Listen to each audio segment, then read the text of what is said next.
হাই friends, মই অমলান আৰু আপোনালোকক আমাৰ অন্যটি ভ্লগলৈ সকলোকে স্বাগতম জনাইছোঁ। আৰু আজি মই আপোনালোকৰ আগত এটি ব্লগ প্ৰস্তুত কৰি আনিছোঁ। আচলতে আমি লকডাউনৰ আগত অৰ্থাৎ মাৰ্চ মাহৰ 14 তাৰিখেই বগীবিল অৰ্থাৎ ডিব্ৰুগড় জিলাৰ বগীবিললৈ এটা শিক্ষামূলক ভ্ৰমণত গৈছিলোঁ আৰু সেই ভ্ৰমণটোত কিছুমান ভিডিঅ' ক্লিপ লগাই মই এটি ভিডিঅ' প্ৰস্তুত কৰিছোঁ আৰু সেই ভিডিঅ'টো আজি আপোনালোকৰ আগলৈ আগবঢ়াই দিব বিচাৰিছোঁ। আৰু গতিকে আপোনালোকে ভিডিঅ'টো শেষলৈকে চাব বুলি আশা ৰাখিলোঁ। ধন্যবাদ।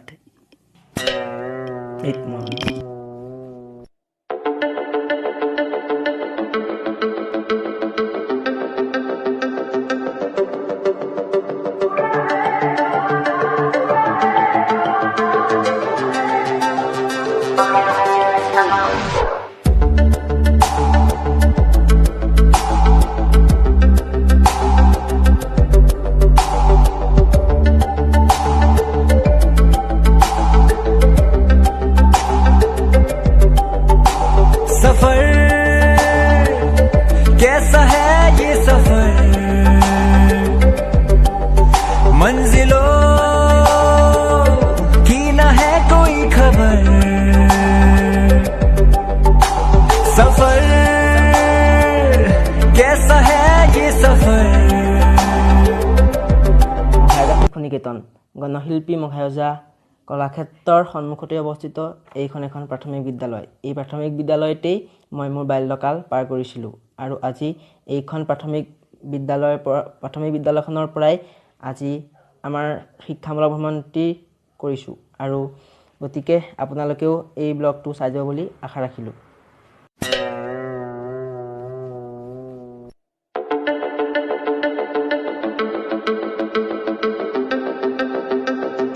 আৰু আহি আমি এয়া বগীবিল দলঙত উপস্থিত হৈছোঁহি আৰু যোৰহাটৰ পৰা আমি ডিব্ৰুগড় হৈ এয়া বগীবিল দলঙেদি বৰ্তমান ধেমাজি জিলাৰ দিশে আগবাঢ়িছোঁ আৰু সেই ধেমাজি জিলাৰ পৰাই বগীবিলৰ কিনাৰৰ ৰাস্তাটোৱেদি আমি বগীবিলৰ পাৰলৈ নামি আহিম আৰু তাতেই আজি বনভোজ খাম।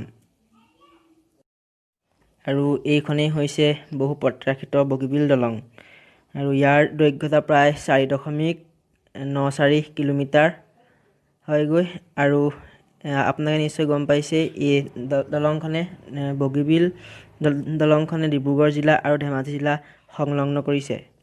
আৰু এই বগীবিল দলংখনৰ চাৰিওফালৰ পৰা এটা ভিডিঅ' চাই লওক।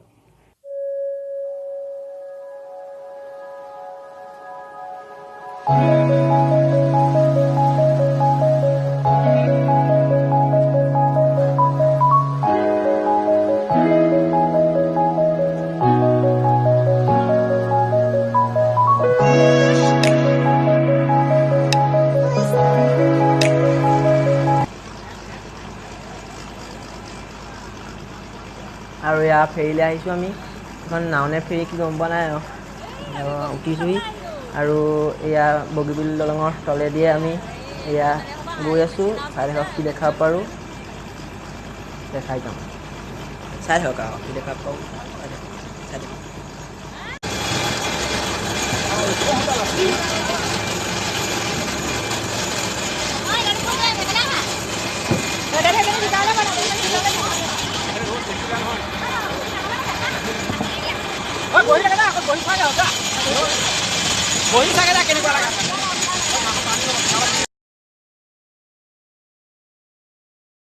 আৰু এয়া বগীবিলৰ তলতে আমি ভোজ ভাত খালোঁ আৰু এইখনেই সেইখন বাছ। এইখন বাছত আমি আমাৰ যোৰহাটৰ পৰা বগীবিল দলঙলৈ আহিছিলোঁ আৰু এতিয়া আমি বগীবিল দলঙৰ পৰা ওলাই যাওঁ আৰু ওলাই যাওঁতে বাটত কি দেখা পাৰোঁ আপোনালোককো দেখাই যাম। আৰু আমি এতিয়া বগীবিলৰ পৰা ওলাই আহিলোঁ আৰু এয়া প্ৰায় আন্ধাৰে হৈ গ'ল।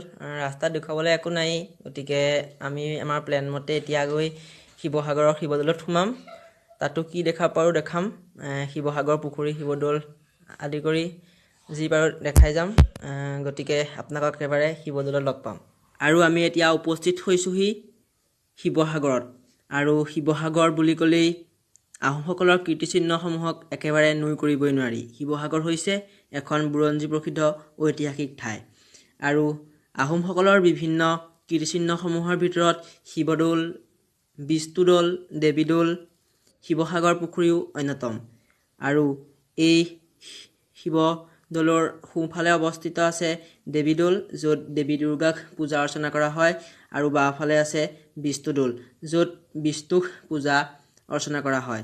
আৰু এই শিৱদৌলটি শিৱসিংহই 1734 চনত নিৰ্মাণ কৰাইছিল। ইয়াৰ উচ্চতা প্ৰায় 104 ফুট। আৰু এই শিৱদৌলটিৰ ওপৰত আছে এটা সোণৰ কলচী, যাৰ উচ্চতা প্ৰায় 8 ফুট।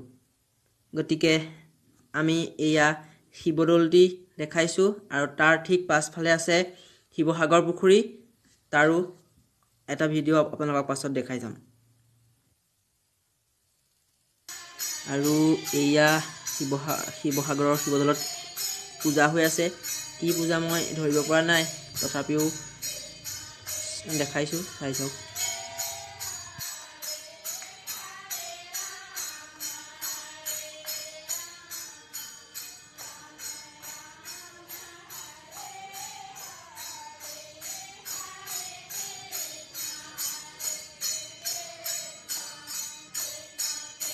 আৰু এই আপোনালোকে দেখিবলৈ পাইছে শিৱদৌলৰ ঠিক পাছফালে অৱস্থিত শিৱসাগৰ পুখুৰী। আৰু এই শিৱসাগৰ পুখুৰীটো স্বৰ্গদেউ শিৱসিংহৰ পত্নী ৰাণী অম্বিকাই খন্দাইছিল। 1734 চনতেই খন্দাইছিল। আৰু এই পুখুৰীটো 130 একৰ মাটিত খন্দোৱা হৈছিল, যি 34 ফিট দ আছিল। আৰু এই ইনফৰ্মেশ্যনবোৰ দিওঁতে কিজানি মোৰ ভুল ভ্ৰান্তি হ'ব পাৰে, তাৰ বাবে ক্ষমা কৰি দিব যেন। গতিকে আপোনালোকক ডিব্ৰুগড়ৰ বগীবিল দেখালোঁ, শিৱসাগৰৰ শিৱসাগৰ পুখুৰী, শিৱদৌল, দেৱীদৌল, বিষ্ণুদৌল দেখালোঁ। আৰু ইয়াতে আমি এতিয়া আমাৰ ব্লগটো সামৰিবলৈ লৈছোঁ। গতিকে যদি ভাল পালে ব্লগটো লাইক কৰিব আৰু চেনেলটো ছাবস্ক্ৰাইব কৰিব। গতিকে আৰু এটা ভিডিঅ' সৈতে আপোনালোকক পুনৰ লগ পোৱাৰ প্ৰতিশ্ৰুতিৰে আজিলৈ বাই বাই।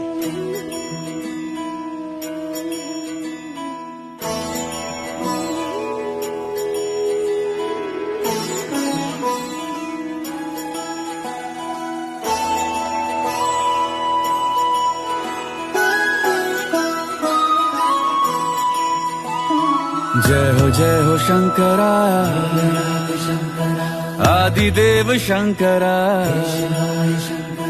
तेरे जाप के बिना चले ये सांस किस तरह। मेरा कर्म तू ही जान क्या